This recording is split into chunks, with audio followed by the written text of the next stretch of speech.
Hi, everybody. This is John. Uh, I'm making this here hopefully a start of a series about my life with and without God.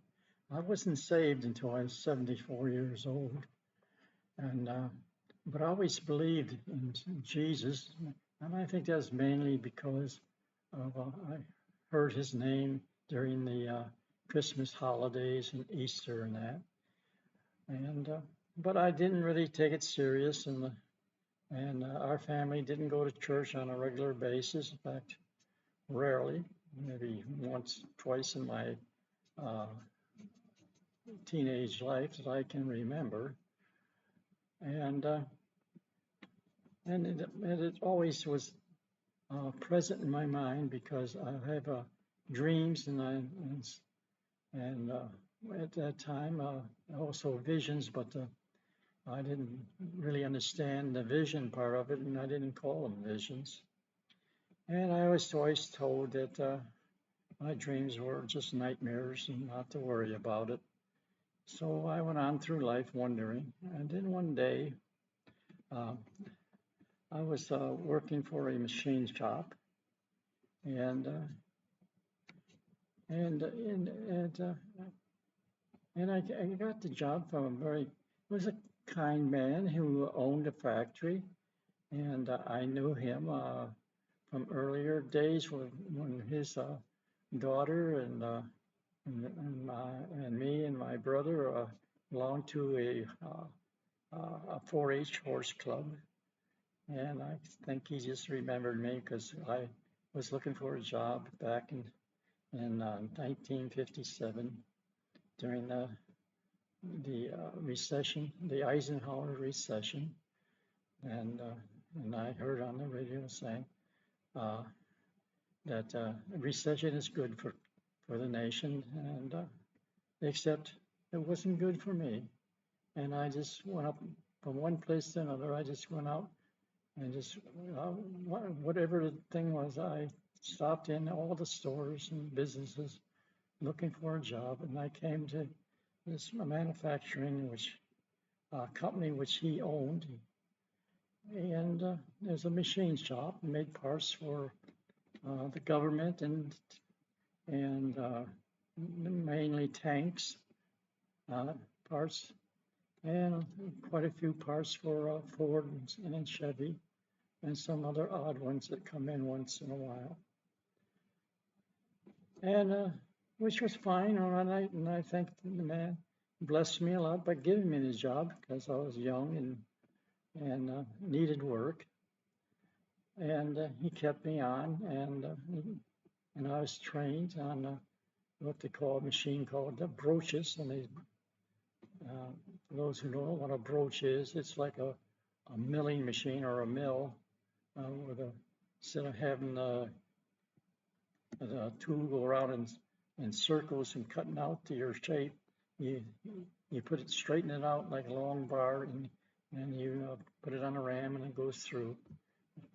And I was taught how to set them up and take care of them. But as I got older, I said, I don't want to be doing this for the rest of my life. And uh, and uh, and I started looking at the newspaper, and and one day I was looking at the want ads.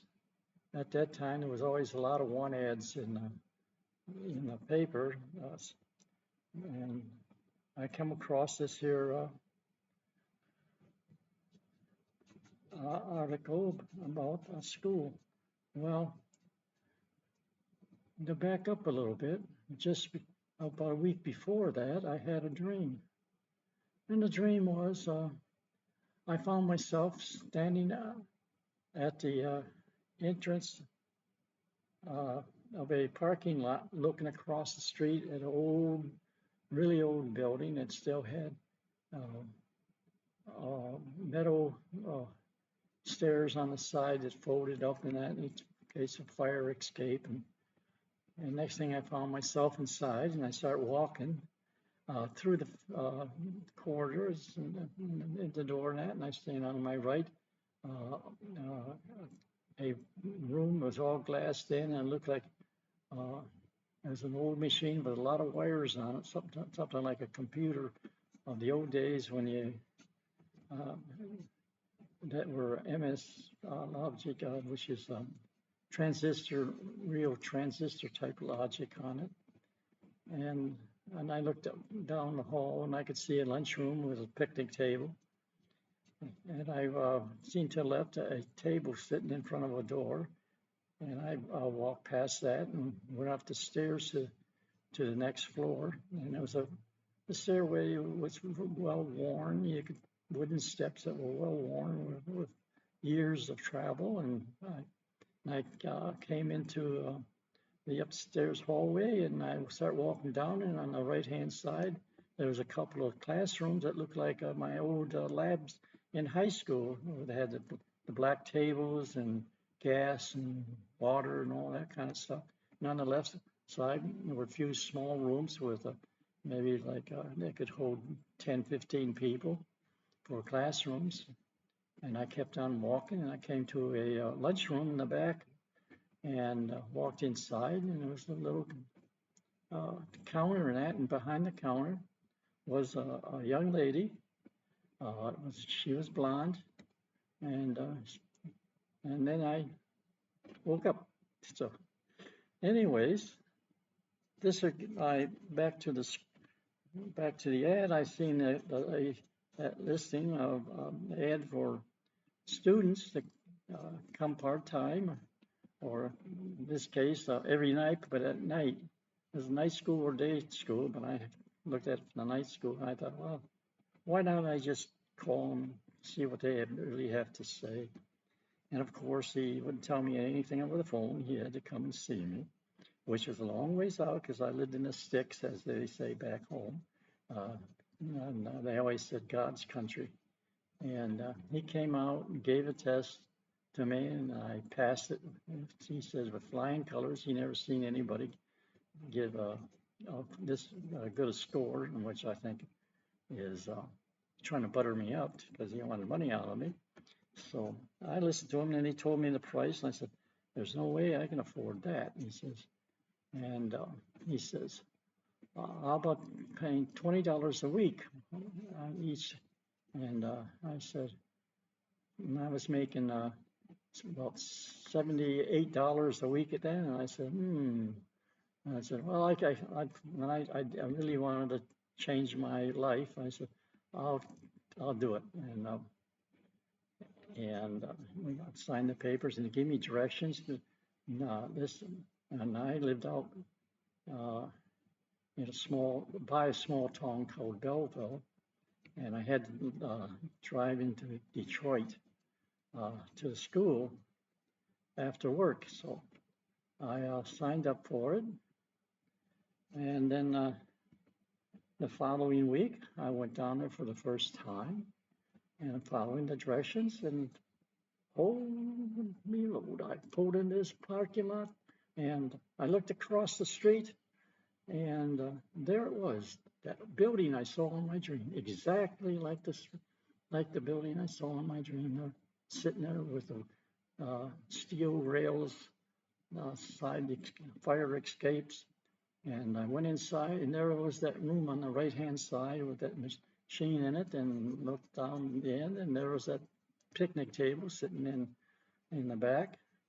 And I went over to the desk, and there was a woman there. She collected my $20, and I went up the side, the stairways, the well-worn, just like I seen in the dream, and I got up to the top, and as I walked down there, and there were the classrooms just the way I seen, and I had my first class in one of those labs, and then when I got a break, I went down to the lunchroom, and I walked inside, and there was that young lady, blonde hair, the very same one I seen, and it was just floored me, and I never forgot that. That was the first time I said, there's something going on. I said, how can this happen? And I tell people about it, and they say, "Oh, I'm psychic," and all that stuff. And but it wasn't. Anyways, that's how I got started going to Rets.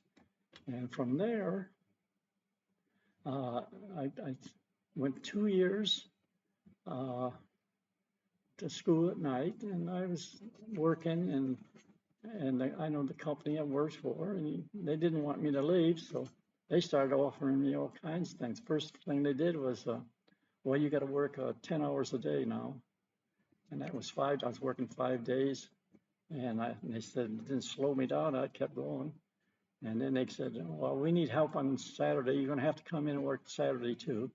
So I was working 6 days, and time I left to go to the school and get home, I wasn't getting home at about 12 o'clock at night, and getting up the next morning around 5:30 to go to work. So it was a different experience, but I was determined because I knew I didn't want to be like the old people around me who had been doing it for years, and I needed to go on with my life. So, and at the end of the 2 years, they had the companies come in and interview us for jobs. And in came these here couple of guys from IBM. And I thought they were, and the only thing I knew about IBM at that time was the clock on the wall at work, and it said IBM on it. So I thought they made clocks, but that isn't what it turned out to be. And they hired me, and I ended up going to Poughkeepsie, New York, and hiring in at IBM, which I worked for in different locations and different types of jobs for 36 years before I retired. And that's how I got into IBM. And when I retired in that, I started took on part-time jobs.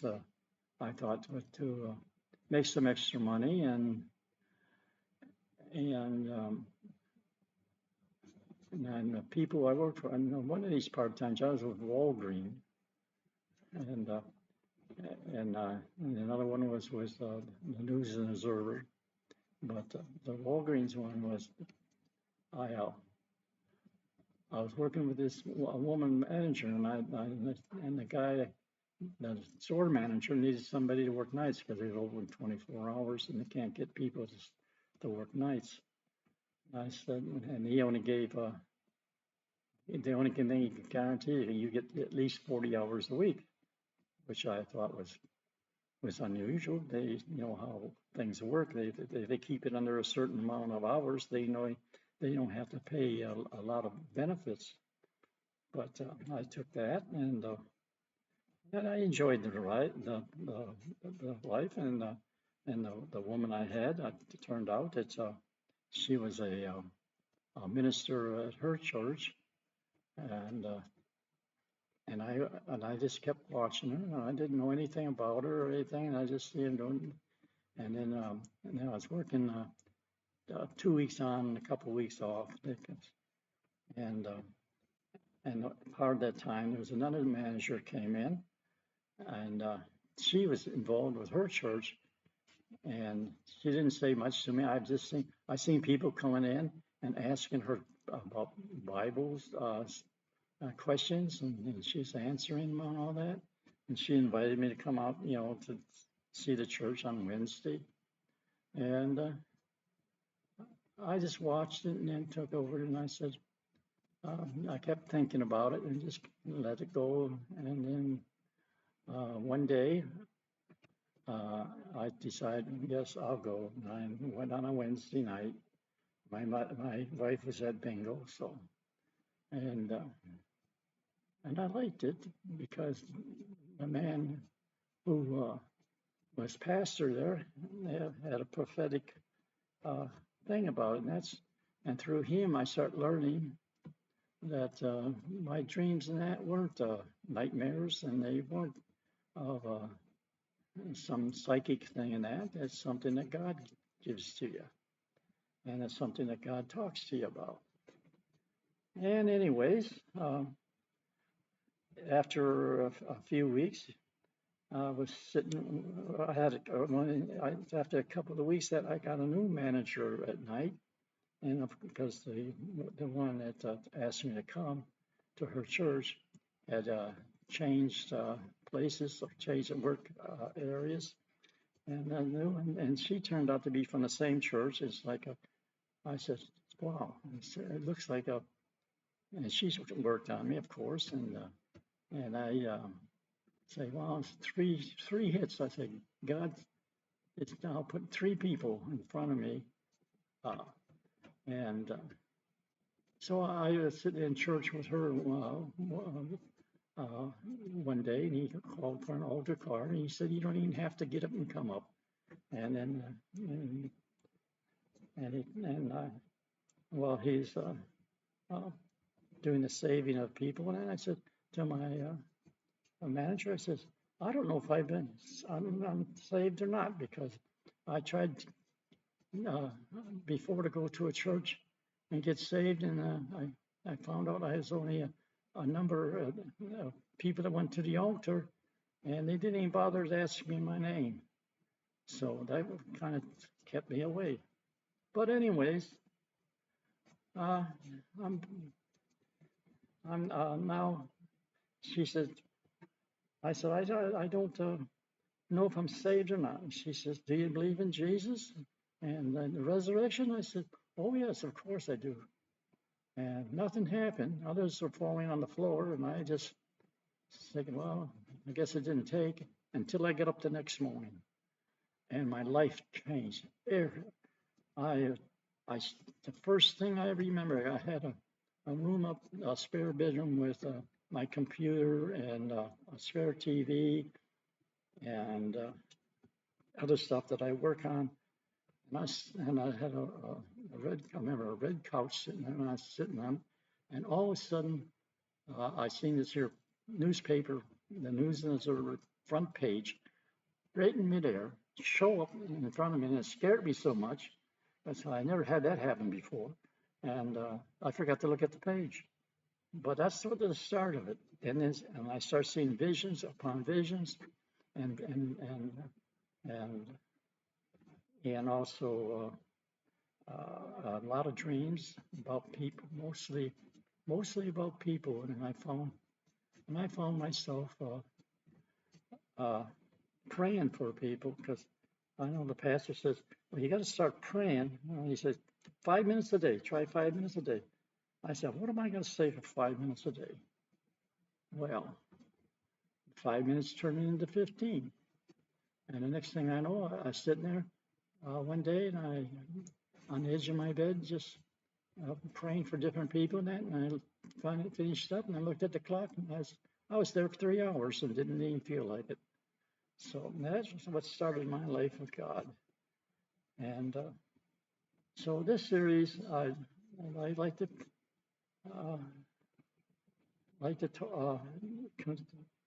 put forward to my family, who's asked for some history, and this is part of my history, and I'd like to continue on with others things, and talk about my memories I have, and maybe of my grandfather, which they never got to know, and his history, because he got to see. Uh, he was a pioneer, first baby born in a town up in Upper Peninsula, Michigan, and he had seen amazing things. And I'd like to talk about the history, my history. Plus, I want to talk about the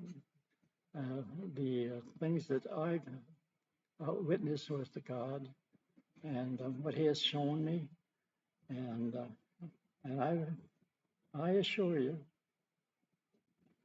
the dreams I get from Him are not nightmares, because most of them are very good dreams that tell things, and And other ones are warnings. Some of the warnings kind of make you want to cry of, of what the people are going through. And that's what I like to share with you on this here series. And generally, this is the first one of the bunch. So I thank you very much for listening to me. And I love you all and bless you all. And may God watch over you.